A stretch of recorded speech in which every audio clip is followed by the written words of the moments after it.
Alright guys, so I just went and picked the Orion back up for the Bang & Blazer. Um, so what did we have done to her? Well, he cleaned the heat sink and everything really good. I can't show you the other work he did because it's on the bottom side of the board. But 1, 2, 3, 4, 5, and 6 capacitors are all brand new. He hooked it up. Let me see it working before he give it back to me. So what had happened was these 2 capacitors swelled and gave up. And them are filtering caps, so it shot extremely dirty power to my subs before this went up in smoke. So because those 2 were swollen, I went ahead, had him replace them all. He tested all these caps. All of them are good. All these are good.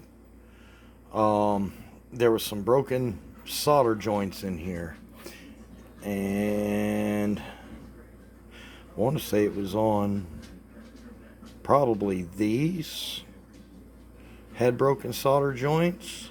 Looking at the layout from the pictures he sent me, with these here, that there, that looks like what he was showing me. These would be what's on the opposite side of the board. He said that I asked myself, well, I don't mount this directly to the box, so I don't understand why the solder joints broke. They wasn't discolored, so it wasn't from heat. And he says he believes it was probably like that when I bought this amp. I bought it used. And I ran it for months and months. Did fine. Till them caps went out. Might have been these 3 caps went out. Maybe half of them 6 went out. I don't remember now for sure. I have to look back at the photos I have of it. But he was only going to charge me $50 to fix the amp, and I wasn't happy with that. So I made him take $100.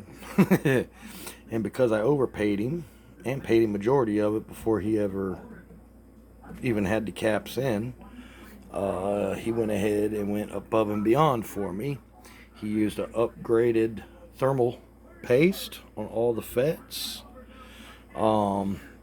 He used silver solder on everything, which is much better than regular solder. Much better. He went and resoldered every one of the caps with the silver solder and all of the toroidals.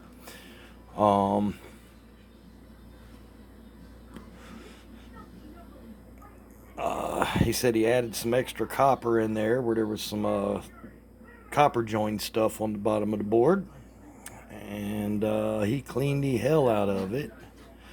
So with the amp out of the heat sink, just board laying on the table, when he fired it up, all the FETs heated up to the same point and heated up evenly.